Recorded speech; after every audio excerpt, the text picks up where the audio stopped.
Dados tiang mencintai Rasulullah Shallallahu Alaihi Wasallam niku macam-macam. Kula niku jenis yang mencintai Nabi lewat jalur awam. Awam itu nak diterjemah iku ya wong rapati pinter. Tapi akhirnya pinter, mergo mboten kangelan tapi mlebet swarga. Kula gadah kitab sing terkenal sangat ya kesangane Pak Hamid Pasuruan sering ngaos kitab Ihya. Ihya wonten takbir wasairu bisairi du'afa daruratul anbiya wal auliya wal ulama. Seorang dai bergaya awam itu keharusan, karena itu model yang dilakukan para nabi, para wali, para ulama. Terus seorang nabi itu harus punya sikap awam, punya sikap kebanyakan orang. Dia sing awam-awam ngrungokno, sing khawas-khawas mboten usah, mungkin sing khawas-khawas mboten usah. Nabi niku seneng pol, jenis salat duha itu seneng pol. Tapi dalam tarikh Nabi nate duha hanya 2 kali nopo 3 kali. Sampai kenangannya Sayyidah Aisyah radhiyallahu anha, kenangan banyak sahabat itu wonten dawuh niki pikire kula Mas Arwani kersane mirip kula mangke. Wa in kana Rasulullah, wa in di sini mukhaffafah minas sakil. Wa in kana Rasulullah sallallahu alaihi wasallam la yad'ul amala wa huwa yuhibbu ayyamalahu. Khasyat ayyamala bihin nas fa yufradu alaihim. Nabi itu sering mencintai satu amal, seneng banget kayak sholat duha. Tapi Nabi harus meninggalkan itu karena kalau beliau melakukan tiap hari nanti dikira fardu kayak sholat duhur, sholat asar. Makanya beliau harus meninggalkan itu. Begitu juga qiyamul lail, Nabi hanya keluar di masjid hari keempat, hari kelima sudah ndak, takut dianggap fardu. Nabi suka siwak karena beliau sering ingat Allah. Tapi tetap saja ngendikan laula ana syuqa ala ummati lamartum bisiwak amro ijabin fi kulli sholat. Jadi harus ada kiai-kiai yang menjaga konstitusi. Terus kula ini gak ada mas-mas yang khusyuk, kados Mas Uwais jenengan kedah duha terus, kula wajib ora. Sing duha pancen putune Pak Hamid pantese sregep duha. Aku kula nggih dzurriyah Bani Umar tapi jalur ilmu, dadi ya pantese ora pati duha. Tapi karena atas nama ilmu, kula dhuwit kula nggih kathah to. Senajan to jarang nopo duha. Kula cerita, kula nggak ada kitab ya to Pak, namanya Al-Hunyah karangannya Syekh Abdul Qadir Al-Jilani. Itu yang ngarang Sultanul Ulama, Sultanul Auliya di Sultanul Ulama itu kondang kowe. Niku cerita Abdul bin Mas'ud niku nyuweping tiang sing selalu istiqomah duha. Disuweping, didok-dok omah. Agar duha diwamuk. La tahmilin nas ala ma lam yahmilhum wa rasuluh. Jangan sampai orang kamu dorong untuk melakukan sesuatu yang tidak diwajibkan Allah dan Rasul.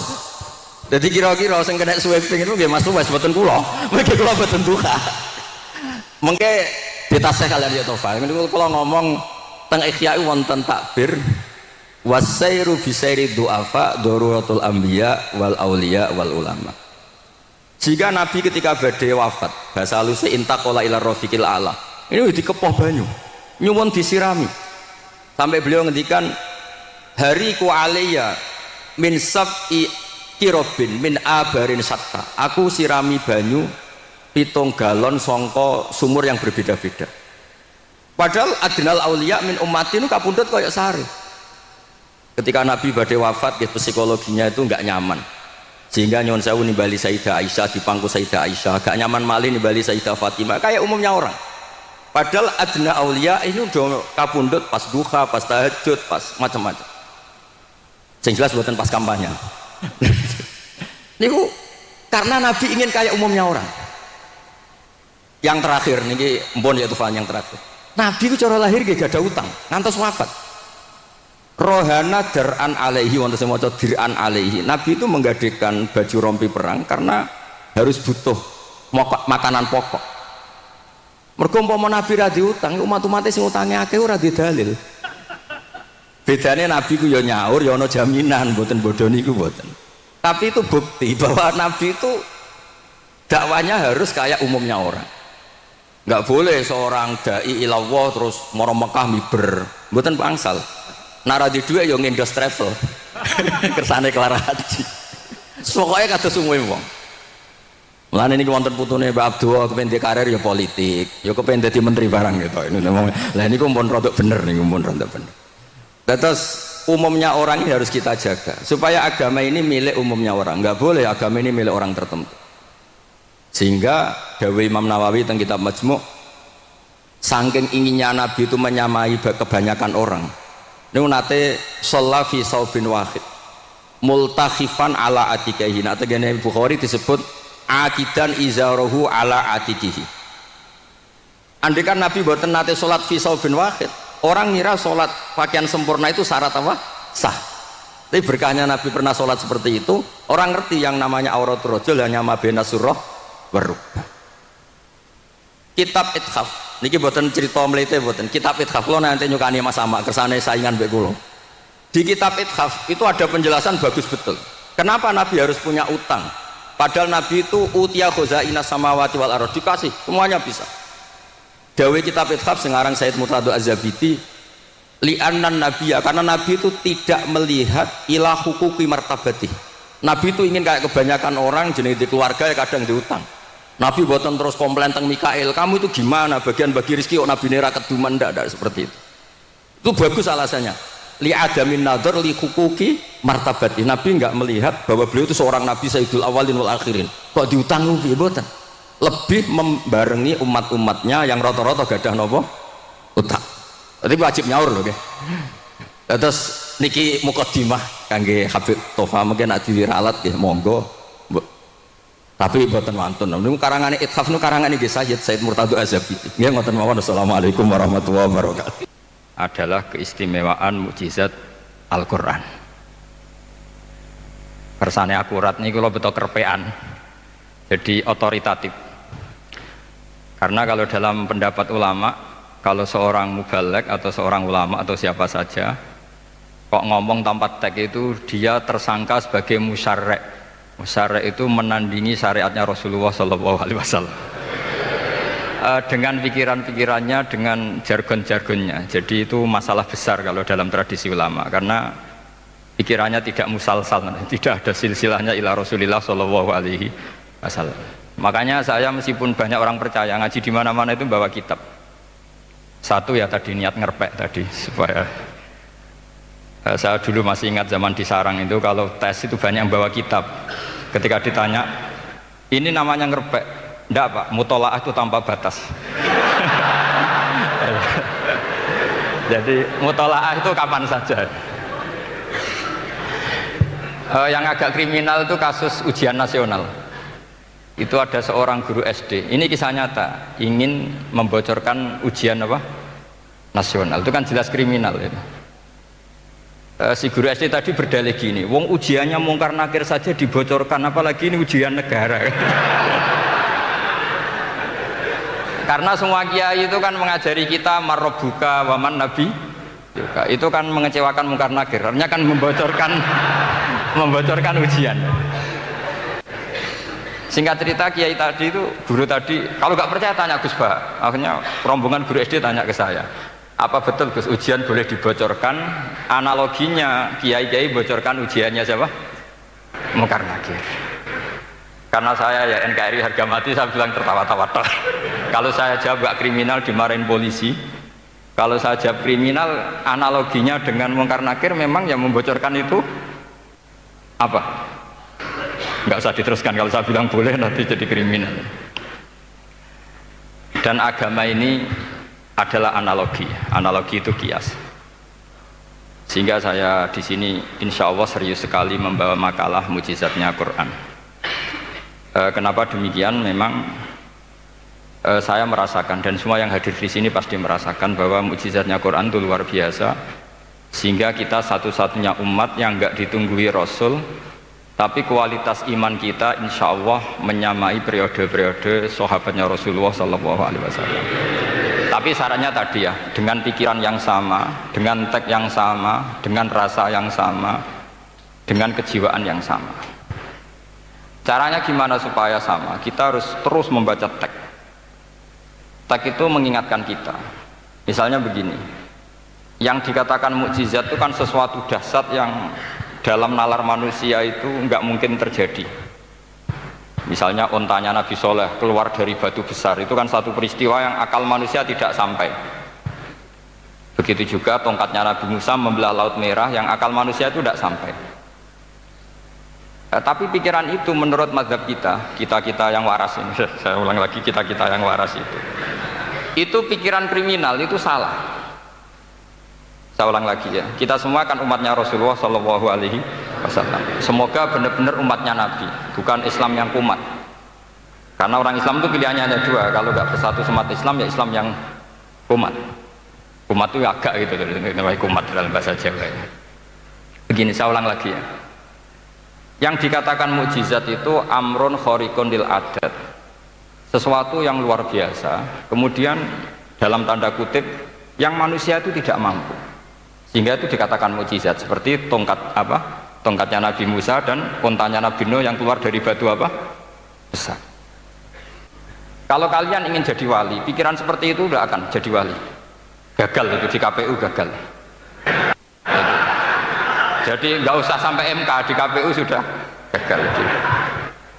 Kenapa demikian? Pertanyaannya begini, memangnya sesuatu yang wajar kita lihat keseharian itu dalam kemampuan manusia? Saya ulang lagi, memangnya sesuatu yang biasa saja, yang normal saja itu dalam kemampuan manusia? Enggak juga kan? Manusia bisa enggak bikin unta? Yang wajar saja, yang lewat indukan, bisa enggak? Enggak kan?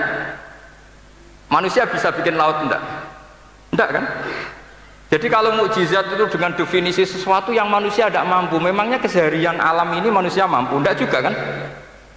Nah, karena agama Islam dengan logika itu, Rasulullah SAW menolak mukjizat yang seperti itu. Ya, menolak mukjizat yang seperti itu. Makanya saya bilang pikiran pertama tadi itu kriminal, karena itu ditolak oleh Rasulullah SAW. Karena ya itu tadi, kalau itu dituruti, lama-lama kita tidak tahu kedahsyatan ciptaan Allah keseharian. Makanya ketika Rasulullah diminta laula utiya mislama utiya Musa, mbok ya Muhammad itu punya mukjizat kayak tongkat Nabi Musa. Kasolihin Nuh, kasolihi soleh, karena koti soleh, sebagaimana untanya Nabi Soleh. Apa jawabnya Allah? Wa ma min dabatin fil ardi wala ta'iri yatiru bi janahihi illa umamun amsalukum. Bagian dijawab inna fi khalqis samawati wal ardi wa ikhtilafil laili wan nahar, sampai saat terusnya wa tasrifir riyah, saat terusnya la ayatil liqaumi yaqilun. Karena logika yang terbangun begini, dan ini saya ulang lagi, ini syarat utama jadi wali. Ini masih satu poin. Nanti ACC-nya nunggu ketua-ketuanya. Tapi kamu jangan bayangkan wali itu kayak Sunan Kudus tunda. Jadi kalau kamu jadi wali itu maknanya kullu mukminin waliyullah, itu di Ihya kan banyak, setiap mukmin itu walinya Allah. Tapi maknanya gini, waliyullahi wong sing disaakeni Allah itu, jadi gak usah dimanani kekasih Allah ya. Jadi karena dalam bahasa Arab itu waliyul yatim adalah orang yang kasihan sama anak yatim, sehingga diurus segala keperluannya. Perempuan yang perawan punya bapak namanya apa? Wali. Artinya si bapak sayang sama putrinya, disebut apa? Wali. Jadi nanti kalau kamu jadi wali dengan makna yang tadi, kullu mukminin waliyullah, setiap mukmin adalah orang yang dikasihani Allah, dan insya Allah semua kita masuk, paham ya? Ya, enggak wali songo itu baru maknanya waliyullah sing disayang Allah. Kayaknya kita belum daftar yang ke situ, nanti itu ada urutannya. Saya ulang lagi ya. Kalau kita mengakui kudrohnya Allah nunggu mukjizat, yaitu nunggu tongkatnya Nabi Musa membelah Laut Merah, nunggu ada unta keluar dari batu, maka itu kecelakaan besar dalam tauhid, kecelakaan besar dalam kesaksian kudratullah. Kenapa? Karena alam yang kita lihat keseharian juga tidak dalam kemampuan kita. Alam yang kita lihat keseharian juga tidak dalam kemampuan kita. Misalnya begini, kalau kamu melihat nyamuk, itu pertama Quran turun tentang nyamuk, itu orang munafik komentar, wah Tuhannya Muhammad kurangan stok, sampai contoh saja hanya seekor nyamuk. Tapi apa kata Allah? Inna woha la yastahi ayyadriba masalam ma ba'udatan fama fokoh. Nyamuk itu bukan sekedar kecilnya. Tidak usah kamu bikin nyamuk yang ada nyawanya, itu terlalu sulit. Sampai semua tak suruh bikin patungnya nyamuk. Gampang mana bikin patung nyamuk sama gajah? Gak usah dikasih nyawa. Terus cari tatahnya itu dari mana, orang Jepara pun tidak akan bisa. Belum nanti bentuk alat kelaminnya, belum nanti uratnya alat kelamin,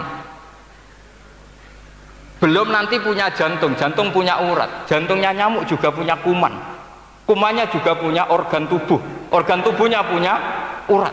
Apa itu tidak lebih dahsyat ketimbang tontonan mukjizat yang diperagakan para nabi-nabi sebelum Rasulullah Shallallahu Alaihi Wasallam? Maka sebetulnya ketika Quran saya katakan mukjizat ila yaumil qiyamah adalah pertunjukan Allah bikin nyamuk. Innallaha la yastahyi ayyadriba mathalam ma ba'ud. Itu bagi orang alim percontohan nyamuk itu lebih dahsyat ketimbang percontohan mukjizat Nabi Musa membelah laut merah. Juga lebih dahsyat ketimbang pertunjukan Nabi Soleh ketika mengeluarkan unta dari apa? Batu. Dong, jelas nih. Maka umat Rasulullah terutama ulamanya harus ngomong seperti ini terus. Dengan cerita seperti ini maka Quran jauh lebih dahsyat. Makanya mukjizatnya Quran tanpa apa batas. Jelas ya. Makanya kita harus bertobat secara masif, mengatakan kedahsyatan adalah nunggu sesuatu yang khariqun lil adat. Bahwa yang kita lihat keseharian adalah semua di luar kemampuan kita. Lah kita ini kan keliru itu tadi. Wah, unta keluar dari apa? Batu. Laut merah terbelah, ini dahsyat, manusia tidak akan mampu. Memangnya manusia pernah mampu bikin laut?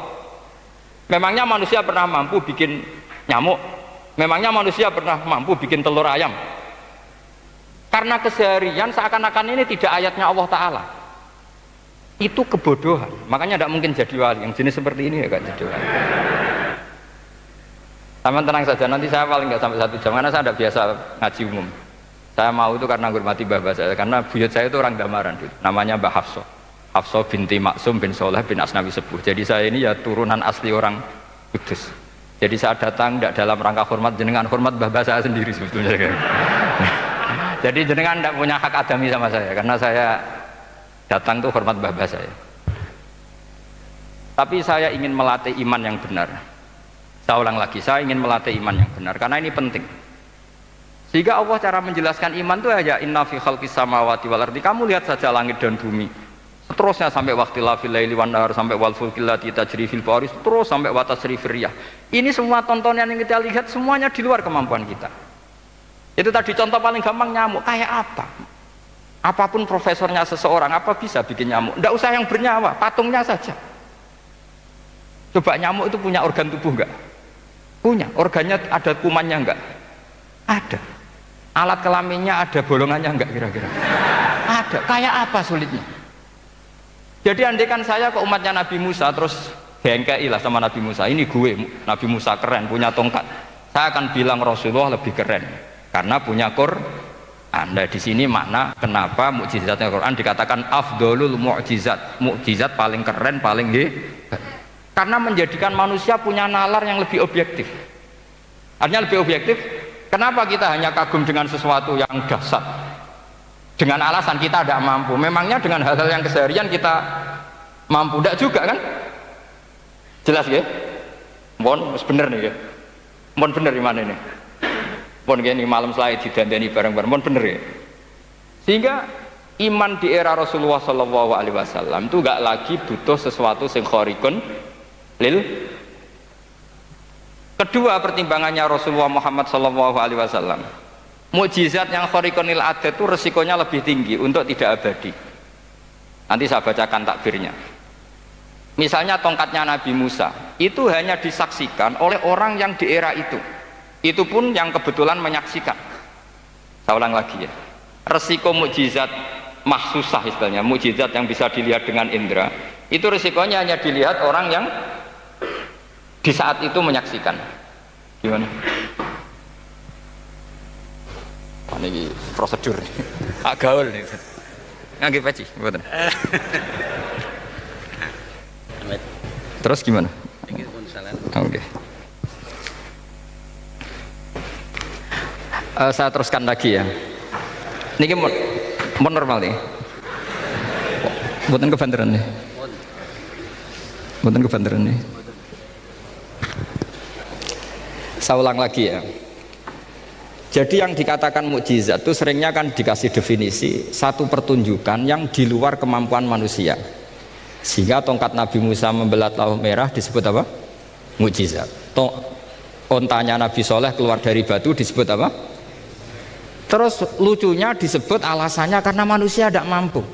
Memangnya manusia mampu bikin onta normal yang lewat indukan? Mampu enggak? Enggak.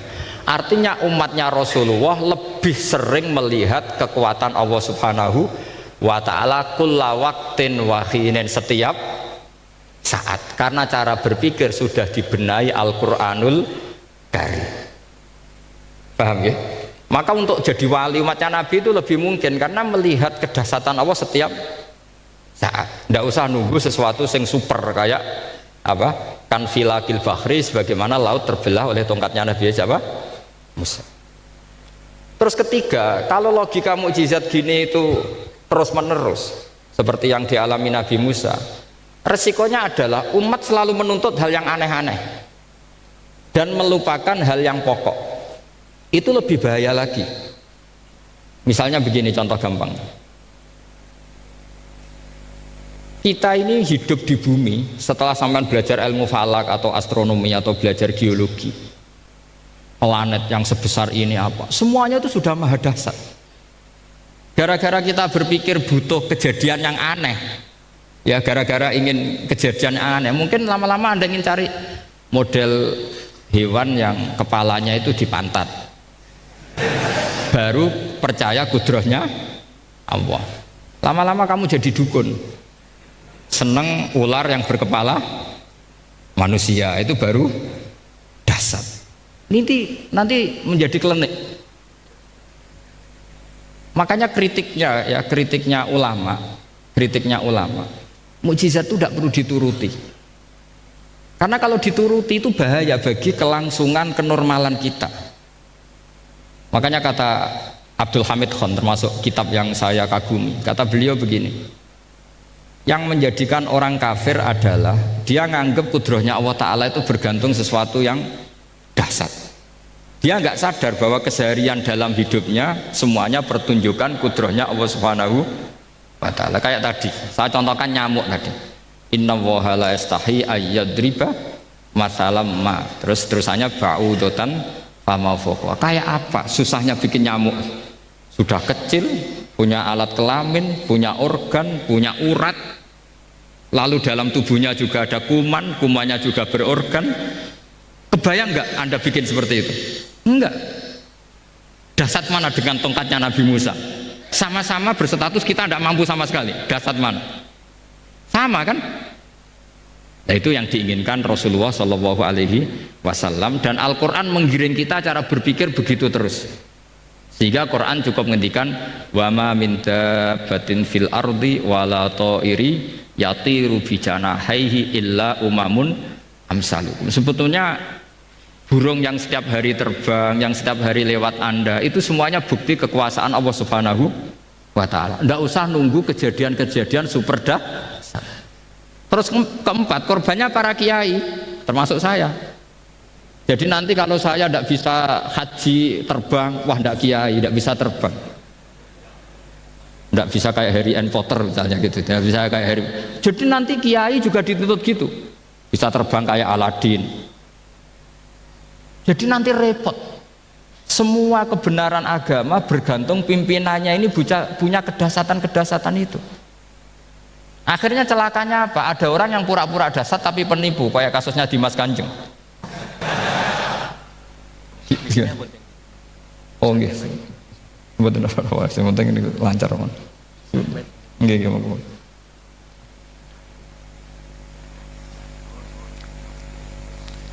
Jadi makanya nanti itu saya akan memberi penjelasan tentang apa? Mukjizatnya Al-Quran, kenapa disebut mukjizat paling apa? Dahsyat. Ini saya bacakan tag ya, tag pokoknya ya, supaya sampean tahu. Ini tabaruk sama Imam Bukhari ya. Redaksi yang diriwayatkan Imam Bukhari, qala Nabi sallallahu alaihi wasallam, ini ikut kitab Fadhailil Quran. Ma minal anbiya'i nabiyyun illa u'tiya minal ayat ma misluhu amana alaihil bashar wa inna ma kana alladhi utituhu wahyan awhahu wa ilayya fa arju an akuna aktsarahum tabi'an yaumal qiyamah. Jadi semua nabi punya mukjizat, yang lewat mukjizat itu orang dipaksa iman karena dahsyat tadi, saking dahsyatnya, terus cocok tidak cocok itu percaya. Tapi kata Rasulullah, mukjizat saya itu berupa wahyu, yaitu Al-Quran. Dan saya berharap dengan mukjizat itu saya adalah nabi paling banyak pengaruhnya yaumal qiyamah. Maknanya paling banyak orang yang iman. Terus di sini dikomentari oleh sarehnya ya, oleh penyarahnya yaitu Ibnu Hajar Al Asqalani. Ya saya baca Arabnya saja. Sampean harus pura-pura paham jadi keren. Jangan minta saya terjemah nanti harus pura-pura paham. Bagus kok, mantas sabah bi qaumin fahuwa napa minhum. Jadi bergaya orang kaya ya dikira apa? Kaya. Bergaya ulama ya dikira apa? Ulama. Nanti bergaya wali juga dikira wali. Saya baca ya, ini luar biasa menurut saya. Al makna annal mu'jizati al madiyata kanat khissiyatan tusyahadu bil absor kana qoti soleh wa asa Musa wa mu'jizatul Qur'ani tusyahadu bil basirah. Jadi kayak tadi, kedahsyatan tongkat Musa itu karena apa? Laut kok bisa dibelah sebuah tongkat, itu aneh. Kalau maknanya aneh adalah di luar kemampuan manusia, nyamuk lebih aneh. Kayak apa susahnya bikin organ apa? Nyamuk yang sekecil itu. Artinya bedanya apa? Tongkatnya Nabi Musa dengan pertunjukan nyamuk yang sama-sama mengarah satu titik, yaitu mengakui absolutisme kudrahnya Allah Subhanahu. Sama ndak? Sama. Sehingga umatnya Rasulullah tidak perlu ditunggoni mukjizat simsalabim. Cukup penalaran akal. Ini namanya basirah apa? Basirah. Nggak jelas ya? Mohon sampean ra usah kepen roh tokate Nabi Musa to. Cekap melihat apa? Nyamuk. Ya sudah bagus, sudah maju, sudah keren. Ya jelas ya. Li'annal ladzi yushahadu bi ainir ra'si yang qaridu binqiradi musyahidihi walladzi yushahadu bi ainil aqli baqin yushahiduhu kullu man jaa ba'dal awwali mustamirron. Sesuatu yang dipertontonkan lewat sesuatu yang fisik kayak tongkat Nabi Musa, itu yang percaya langsung tentu yang melihat. Setelah itu ada yang percaya, ada yang enggak. Bisa saja itu hoax, bisa saja macam-macam. Tentu yang nggak percaya tentu salah ya, kita sepakat. Tapi tetap saja yang nggak menyaksikan itu bisa saja nggak percaya, paham ya? Tapi logika kedahsyatan nyamuk, siapapun yang punya nalar percaya. Artinya giringan Al-Quran untuk melihat mukjizat itu kedahsyatan Allah bikin nyamuk itu abadi ila yaumil kiamah. Dan siapapun yang waras akan ikrar dan tetap menyaksikan, karena insya Allah ada nyamuk terus ila yaumil kiamah. Itu kan teman tidur kita, Pak. Makanya kamu kompromi dengan nyamuk. Sekali-kali jangan dicablek. Ini ayatnya Allah. Ya bila perlu dicium, dilus-lus gitu. Karena saya yakin yang hadir di sini andekan melihat tongkatnya Nabi Musa kira-kira dilus-lus enggak? Kira-kira? Andekan loh, kamu punya kesempatan melihat tongkatnya Nabi Musa, gimana? Dilus-lus, dikai mori. Dikai kembang 7 taman kan gitu. Tapi kenapa nyamuk tidak kamu begitukan? Toh sama-sama ini ayatnya Allah yang luar biasa. Makanya ini ngaji di sini saya ulang lagi, sama tidak perlu merasa punya hak adami sama saya, karena saya memang buyut saya kandung itu orang Damaran, namanya Mbah Hafsah. Hafsah itu binti Maksum bin Soleh bin Asnawi Sepuh. Jadi saya ini termasuk turunan beliau yang keluar dari Kudus di Rembang. Karena mbah saya kandung itu sepupunya Mbah Sahal ya, sama Mbah Sahal ibunya Badiah ya putrinya Mbah Hafsah ini. Kalau bisa namanya Sofiyah ya putrinya Mbah Hafsah ini. Jadi kenapa saya cerita ini ya, memang Quran sudah terang-terangan ngendikan dzurriyatam ba'duhan apa mim ba'd. Jadi kekuatan dzurriyah itu luar biasa. Jadi kita menjaga harkat dan martabat para leluhur supaya ilmu ini terjaga. Jangan marisi gayane tok, bae alim terus putune pedita-pedidi gak alim, terus gak keren, menurut saya itu malu itu. Jadi marisi itu ya kalau putunya orang alim ya alimnya, jangan marisi mulyane. Ora alim terus mulya tok gelem dicucup, itu gak keren menurut saya. Niru alimnya dulu baru sama-sama dicucup, itu baru betul, Pak. Jadi ada aturannya lah. Saya teruskan. Sehingga Quran kalau menggiring mukjizat, ketika Rasulullah SAW dituntut kafir Mekah, kita tahu kan mereka nuntut apa misalnya?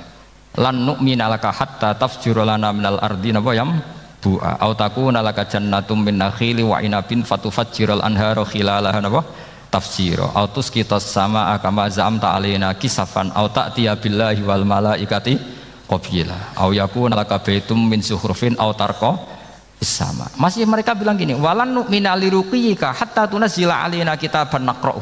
Mereka nuntut tuh, Muhammad saya percaya kamu Rasul, tapi syaratnya Mekah yang tandus sulat, jadi kota yang subur makmur, menjadi jannat subur makmur. Atau begini saja Muhammad, kalau kamu gelo sama saya mangkel karena kita ada iman, turunkan saja adab. Kisafam minas sama, turunkan saja adab. Atau begini Muhammad, kamu kan bilang utusan Allah, kamu datang saja bersama Allah digandeng gitu. Digandeng terus sama Allah diangkat tangan kamu, dimaklumatkan kalau kamu rasulnya. Au ta'tiya billahi wal malaikati qabila. Karena mereka dengan logika yang salah. Yang dikatakan mukjizat itu sesuatu yang seperti itu. Artinya kalau kamu berpikir mukjizat yang seperti itu, berarti Anda turunan kafir Quraisy. Anda turunan apa? Kafir Quraisy. Maka gak boleh berpikir mukjizat seperti itu. Nyatanya Allah cukup menjawab dengan ayat wa ma min dabatin fil ardi wala ta'iri yatiru bi janahihi illa umamun amsalukum. Dijawab lagi inna fi khalqis samawati wal ardi waqtilafil laili wan nahar wal fulkil lati tajri fil bahr saat terusé la ayatil liqaumi yakin. Semudah itu kita iman kedahsyatan kudrahnya Allah. Cukup melihat kerbau, kok bisa ya jaga populasinya, padahal tidak pernah dia seminar cara jaga populasi. Nyatanya tetap terjaga. Tanpa lamaran ya bisa jaga keturunannya. Tanpa sesar ya anaknya lancar. Tanpa sesar kan? Artinya mereka bisa. Karena di sini ada kudratullah. Ada apa? Ada kudratullah. Nah, kalau iman seperti itu, Anda baru betul. Yaitu yang disebut Allah ya tanazzalul amru bainahunna li ta'lamu annallaha ala kulli syai'in qadir wa annallaha qad ahata bi kulli syai'in ilma. Semua urusan di alam raya ini hanya Allah ingin mempertontonkan bahwa saya kuasa. Jadi tidak perlu nunggu yang aneh-aneh. Sehingga andaikan saya ketemu Nabi Musa dan ketemu Rasulullah Muhammad SAW, pasti saya milih Nabi Muhammad sebagai ketua. Karena Nabi Muhammad yang bikin sarana iman dengan sarana yang seluas-luasnya, dan sarana ini tidak habis dan ada di mana saja, yaitu sarana ikrar bahwa Allah kudroh dan kudrohnya tanpa batas. Nabi bikin sarana apa saja, melihat langit, bumi, lautan, nyamuk, hewan, semuanya sarana untuk ikrar kudrohnya Allah Subhanahu wa ta'ala. Sementara Nabi Musa mempertontonkan hanya nunggu mukjizat sing khariqun lil adat. Paham ya? Makanya wajar kalau Nabi bergelar Afdolul Ambiya Sayyidul Awwalin wal Akhirin, karena memang lebih efektif cara menggiring supaya orang iman. Sekarang sudah tahu kenapa Nabi jadi Sayyidul Awwalin wal Akhirin? Sudah ya? Mungkin kemarin-kemarin tahu tapi gak tahu logikanya. Pokok iman selewat ke musola ngaji iman, itu iman yang kurang betul itu, karena tanpa nadzor. Itu namanya taklid yang statusnya mukhtalaf alaih, masih disidangkan di MK. Paham ya? Iman jadi iman taklid itu iman yang masih disidangkan oleh para ulama. Ada hakim yang bilang sah, ada hakim bilang tidak sah. Tanya anak-anak Qudsiyah ya. Imanul muqallid itu mukhtalaf alaih apa mujma' alaih? Mukhtalaf alaih. Kalau imanu ahli nazar mujma' alaih. Insyaallah barokahnya ngaji ini semuanya min ahli nazar, apa? Min ahlin, jangan amin sudah jadi, ini sudah jadi ini. Kalau amin kan masih berdoa, bisa makbul bisa ndak. Nggak boleh iman kok, ayo iman kepada Allah dan Rasul, amin, nggak boleh. Sesuatu yang pasti nggak boleh diamini, itu kan jadi kacau nanti. Harus bilang apa? Sami'na wa ta'na. Nanti lama-lama kamu disuruh Allah, ayo sholat, amin. Nggak boleh, jadi amin itu ada itu, ada aturannya. Tapi bukan berarti saya nyalahkan jenengan, enggak. Ya memang salah gitu. Jadi kan. Ya kalau saya memang statusnya salah. Ya saya ulang lagi ya. Berarti Rasulullah adalah Rasul yang sukses membuat sarana orang kembali ke Allah, mengakui kudrohnya Allah dengan sarana apa saja. Melihat rumput, melihat hewan, dan hewan itu ya apa saja. Gabah itu apa saja. Hewan yang melata di bumi apa saja, semua bukti kudrohnya Allah. Bahkan Rasulullah sukses membiarkan umatnya nggak ditunggui beliau tetap iman. Mergo ditunggui konsep sing super, gini kok Al-Qur'anul Karim. Jelas ya? Tapi caranya memahami ya seperti yang saya terangkan ini. Ya saya baca lagi ya, yang jadi annal mu'jizati, pakai jama' mu'annas salim, annal mu'jizati al-madiyata, mukjizat-mukjizat yang sudah kelewat itu kanat khisiatan, bersifat fisik, tusyahadu bil absor, hanya bisa dilihat dengan mata kepala, karena qoti soleh wa aso Musa, wa mu'jizatul qur'ani tusyahadu bil basirah, sementara mukjizatnya Quran disaksikan dengan mata hati, dan setiap orang punya mata hati. Fayakunu man yattabi'uhu li ajliha aksar li anna alladhi yushahadu bi ainir ra'si yang qoridu bingkiro di musyahidihi walladhi yushahadu bi ainil aqli bakin yushahiduhu kullu man ja'a ba'dal awal mustamirron. Sesuatu yang dilihat dengan mata kepala, setelah para saksi ini meninggal, maka setelahnya mencari-cari, bisa percaya bisa enggak.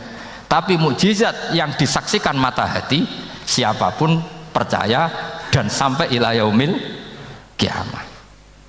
Dan tentu Quran lebih unggul dalam hal ini, dan insya Allah kita semua adalah ahli Quran, yaitu harus punya kesimpulan falam mata bayyana lahu qala a'lamu annallaha ala kulli syai'in qadir. Sebagian ayat walita alamu annallaha ala kulli syai'in qadir wa annallaha qad ahata bi kulli syai'in ilmu. Itu kenapa mukjizatnya Quran dasar. Itu yang gampang-gampang ya, melihat nyamuk, unta, kerbau itu yang gampang. Anda tak naikkan kelas sedikit menjadi agak ilmiah. Misalnya begini, kamu ahli falak. Misalnya kamu ahli falak. Misalnya kayak Batu Rehan ya. Itu pasti tahu kalau matahari dan rembulan dibikin Allah itu asyamsu wal qamaru bi husban. Bahwa matahari dan rembulan dibikin ini untuk hisab. Walladzi ja'ala syamsa diya awal qamara nura wa qaddarahu manazila li ta'lamu 'adadas sinina wal hisab. Sehingga ketika ternyata betul samsiyah bisa dihitung menjadi tahun samsiyah, yang oleh bahasa milenial disebut Masihiyah. Sayyidina Umar agak tersinggung. Sebetulnya yang namanya hisab itu tidak ada hubungannya dengan Masehi dan Hijriyah, itu tidak ada. Semua berdasar matahari atau apa? Rembulan. Lah sialnya yang samsiyah ini oleh bahasa internasional disebut apa? Masihiyah. Makanya Sayyidina Umar marah terus bilang ya sudah kalau gitu Qamariyah bikin apa? Hijriyah. Jadi itu sebenarnya nama politik. Sebetulnya kalau objektif yang jadi ukuran ya samsiyah sama Qamariyah. Berhubung ini sudah diambil tetangga partai sebelah, akhirnya ya kira-kira gitu loh. Jadi kira-kira seperti itu. Akhirnya kita namanya apa? Hijriyah, apa samsiyah sama apa? Hijriyah. Sebetulnya yang asli ya samsiyah, Qamariyah. Tapi nggak apa-apa lah. Dunia itu mesti ada politiknya. Lah yang repot orang-orang fanatik hukum pakai bahasa nasional, itu repot. Jadi misalnya kematian Yesus Kristus, itu mesti Batu Rehan kan nggak percaya. Akhirnya ditambahi kematian Sibeh. Karena kalau bilang iya kan percaya, makanya ditambahi apa? Sibeh. Karena menurut orang Islam berkeyakinan Nabi Isa itu nggak terbunuh, maka ditambahi apa? Sibeh. Saya dulu pernah usul, karena beliau itu kalau manggil bahasa itu bude, jadi saya pernah sowan usul, mbak ditulis gini saja mbak, kematian Yesus dalam kurung katanya. Tapi mungkin terlalu vulgar ya, jadi akhirnya dibikin apa? Sibeh ya? Di kalender Kudus kan apa? Sibeh ya, ditambahi Sibeh. Ya nggak apa-apa lah, yang penting keyakinannya masih benar gitu. Jadi masih benar. Kalau usulan saya terlalu ekstrim, masa dikasih apa? Katanya.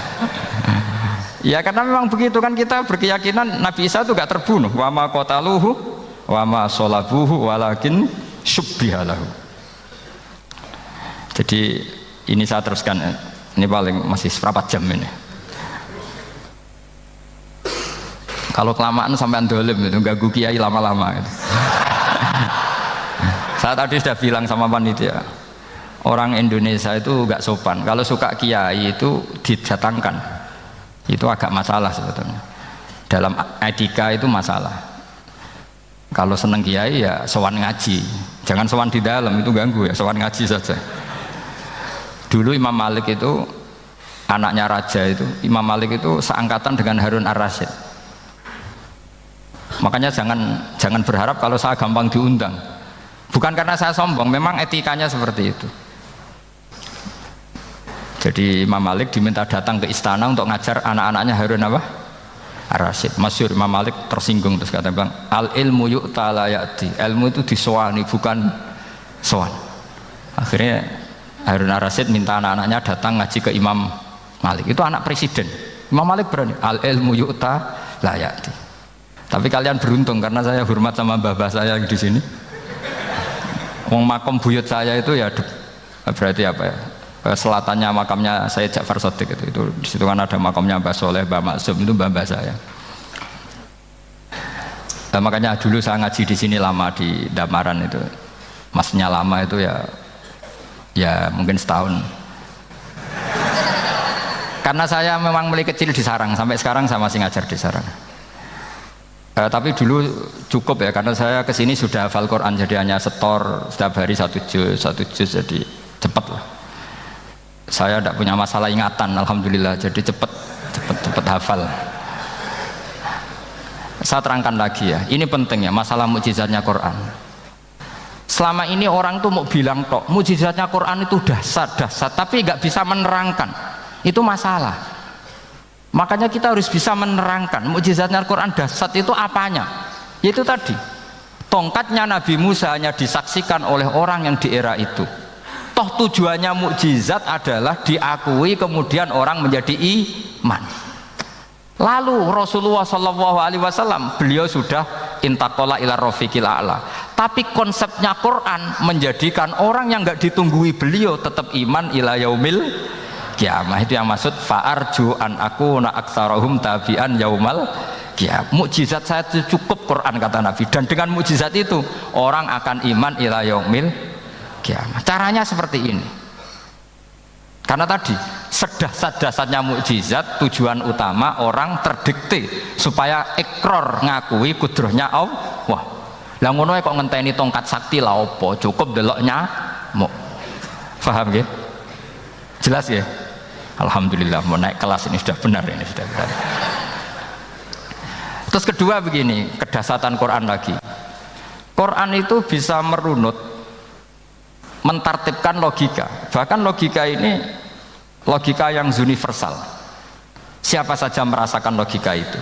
Misalnya begini, dulu orang kafir itu punya Tuhan banyak. Tentu yang dipertuhankan yang mana? Yang dipertuhankan itu banyak. Karena pikiran mereka urusan banyak, problem banyak, ya Tuhannya harus banyak. Ada BPKB 3D kan, istri cerewet macam-macam lah itu kan. Problemnya banyak, maka Tuhannya harus banyak. Karena Tuhan itu maknanya penyelesai masalah. Sehingga kalau masalahnya banyak, Tuhan harus banyak. Ketika Rasulullah membawa konsep satu Tuhan, mereka janggal. Makanya mereka bilang, aja'alal alihata ilaha wahida inna hadza lasyai'un ujab. Masa Tuhan satu? Ini aneh, nggak bisa. Tuhan harus banyak, karena masalah kita banyak. Itu terpatri, di otak mereka terpatri. Lalu Nabi dengan santai diajari Allah menerangkan, andaikan kalian punya majikan banyak dan perintahnya beda-beda, kamu suka enggak? Ya enggak suka, mat, enggak enak. Punya majikan banyak itu udah enak. Milih mana majikan banyak sama satu? Satu aja, mat. Tuhan kamu adalah majikan kamu. Kalau banyak kamu bingung. Ya mat, satu aja mat. Itu segampang itu. Jadi menggiring, Tuhan itu kan bos kita, tuan kita. Kalau banyak berarti yang memerintah kita banyak, dan bisa konflik bos-bos kita ini karena berebut anak buah tadi. Akhirnya mereka, kalau kamu punya majikan banyak dan perintahnya beda-beda, semuanya minta dilayani, kamu pusing enggak? Ya pusing, mat. Minta mana? Majikan banyak sama satu? Satu saja Muhammad. Ya Tuhan kamu adalah atasan kamu, maka harus satu. Mereka faham. Oke mat, Tuhan satu. Itu yang dimaksud dorobawaw matalar rojulan fihi syuraka umutasyakisuna wa rojulan salamal lirojul hal yastawiyani masalah. Langsung alhamdulillah. Karena mereka yang paling bodoh pun faham dengan logika itu, faham. Kalau Tuhan banyak, perintahnya banyak, kita repot. Maka Allah bikin satu masalan, yaitu rojulan fihi syuraka umutasyagisuna wa rojulan salamal dirojul. Satu lelaki, satu bos, satu perintah. Kayak apa mudahnya Allah. Kemudian mereka tetap menuhankan Lata, Hubal dan Uzza, karena mereka dipertuhankan. Sebenarnya nggak pernah Tuhan, tapi dipertuhankan. Allah memberi contoh tuh sederhana sekali. Wa daraballahu mathalar rajulaini ahaduhuma abkam la yaqdiru ala syai'in wa huwa kallun ala maulah aina ma yuwajjihu la ya'ti bi khair hal yastawi huwa may ya'muru bil adl. Kata Rasulullah, Lata itu menurut kamu apa? Ya Tuhan kami. Muhammad, Hubal ya Tuhan kami, Uzzah ya Tuhan kami. Lalu kalau mereka kotor ya saya mandikan, kalau hidungnya coplok ya saya tata. Terus kata Rasulullah begini, kamu mau nggak punya budak atau pembantu yang buta, tuli, bisu? Kamu mau nggak punya pembantu loh ya, pembantu itu budak zaman dulu. Kamu mau nggak punya pembantu yang buta, yang tuli, yang bisu? Wah gak doyan mat, nggak apa pembantu ngono. Lah pembantu saja kamu tidak mau yang gitu, kok malah punya bos begitu? Orang yang tuli, yang bisu, yang kopok, jadi pembantu saja nggak layak, kok malah jadi pangeran. Paham ya? Arca dan berhala itu kan nggak bisa apa-apa. Kamu mau gaji ngasih THR pembantu yang kopok, bisu, picek? Mau? Wong jadi pembantu saja nggak sah, kok mau jadi apa? Tuhan atau jadi majikan? Jadi Allah bikin contoh gampang sekali. Wa daraballahu mathalar rajulaini ahaduma abkam la yaqdiru ala syai'in, enggak bisa apa saja. Wa huwa kallun ala maulah, anane ngrepoti tok. Inama yuwajjihu la yati bi khair. Mudah sekali. Akhirnya mereka berbondong-bondong iman karena logikanya ditata oleh logika Al-Qur'an. Makanya agama ini sebenarnya nggak pernah datang dengan kekerasan, itu tidak pernah. Bil hujjah, dengan argumentasi. Itu disebut qul falillahil hujjatul balighah. Nah sekarang orang rapati soal argumentasi, senengane neror. Nah, itu rapati ngaji. Sebenarnya agama ini mudah. Ad-dinu yusrun, agama ini mudah, logikanya gampang. Untuk tidak menuhankan Yesus atau Isa, Quran juga datang dengan penjelasan yang nggak jelimet, yang gampang saja. Kata Allah, mal masih ibnu Maryam illa rasul qad khalas min qablihir rusul wa ummuhu siddiqah kana yakulanit. Paham? Kok arani pangeran piye? Nek mangan ya lesu. Kamu kebayang nggak misalnya punya Tuhan terus mbok gratisi pas marung. Terus kamu bangga, alhamdulillah tadi habis ngratisi Tuhan. Tadi kelihatannya kelaparan, tak gratisi, senangnya bukan main. Kamu mau punya Tuhan yang seperti itu? Mau? Nggak mau kan? Allah menjelaskan karena yakulanit kuduyan sego, artinya nak orang mangan yo lemes. Pas kamu minta ternyata Tuhannya baru lemes. Jadi Quran itu tidak sinis gak, tapi menggiring logika bahwa ini tidak mungkin Tuhan. Wong kana yakulanit gampang kan? Itu gampang. Gampang sekali, logika Quran itu gampang sekali. Dan masalahnya kita sekarang tidak mengkaji Quran yang sisi ini. Ya termasuk kritik kita ya, tapi ya sudahlah, ini dunia ya macam-macam. Ono sing ngaramno lomba, ono sing mendukung lomba, macam-macam. Saya tidak dalam posisi mendukung dan menolak. Saya 0-0, jadi tidak ke kanan tidak ke kiri dalam konteks tadi. Karena ya sudahlah, itu sudah takdir, semuanya takdir. Ada yang setuju ke lomba, ada yang mengharamkan apa? Lomba. Tapi sebetulnya kalau kita berpikir Quran diturunkan ya untuk yang saya terangkan ini, menjaga logika agama al-hujjah al-balighah ila yaumil kiamah. Karena kita tidak perlu tongkat lagi Nabi Musa, nggak perlu ontanya Nabi Soleh, cukup dikawal aturan-aturan iman yang cukup mudah dan kita temukan di mana saja ayat-ayat itu, yaitu wa ma min dabatin fil ardi wala ta'iri yatiru bi janahihi illa umamun amsalukum, atau inna fi khalqis samawati wal ardi, dan seterusnya. Nah, cara berpikir gimana Gus? Gampang tadi. Kalau tongkat Nabi Musa membelah laut adalah hal yang kita tidak mampu, memangnya kita mampu bikin langit bumi? Tidak mampu kan? Berarti ini sudah cukup menjadi ayat kekuasaannya Allah. Jelas kan? Maka mukjizat Quran ini mengawal umatnya Rasulullah SAW ila yaumil kiamat dengan logika seperti itu. Saya ulang lagi, dengan logika seperti itu. Maka ulama nggak boleh berhenti seperti saya ngomong terus seperti ini. Makanya ngendikane Allah, lam yakunil ladzina kafaru min ahlil kitabi wal musyrikina munfakkina hatta ta'tiyahumul bayyinah. Bayyinah itu apa? Rasulun minallah yatlu suhufam mutahharah. Orang kafir semuanya kata Allah, baik berkategori kafir musyrik maupun kafir ahli kitab, itu tidak akan tercerabut dari akar kesalahan mereka, dari cara berpikir mereka, hatta ta'tiyahumul bayyinah, sehingga datang satu kejelasan yang jelas welo-welo. Itu apa? Rasulun minallah yatlu suhufam mutahharah, yaitu rasulnya Allah yang membaca sahifah-sahifah suci, maknanya Al-Qur'an. Untuk menafikan ketuhanan berhala, ketuhanan Yesus, kita cukup dengan konsep Quran. Kayak tadi kana yakulanit, termasuk untuk menafikan Tuhan balita, paham ya? Tuhan apa? Fir'aun. Ini contoh terakhir, sampai siap-siap saja selesai. Karena saya memang mau selesai ini, bukan guyon, memang mau selesai. Karena menurut saya mukjizatnya Quran itu jelas. Jadi diterangkan seperempat jam ya jelas, 10 menit ya jelas. Kalau kamu butuh lama, berarti kamu menyaksikan kejelasan Al-Quran. Dan itu kriminal besar itu. Kalau nggak boleh dibahasakan murtad besar, ya kriminal apa besar. Nggak guyon, betul itu. Saya tadi mau nyontohkan apa tadi? Tuhan balita ya. Fir'aun itu berdebat sama Nabi Musa. Singkat debat begini, kalau nggak salah di J19, kalau nggak salah di surat Syu'ara, dicari sendirilah. Pertama ditanya gini, Musa, kamu kesini ada apa? Ya bawa konsep Tuhan. Yang jelas itu tidak kamu ya. Lalu Tuhan kamu siapa? Rabbus samawati wal ardi, yang menuhani langit dan bumi. Si Fir'aun masih berkelit.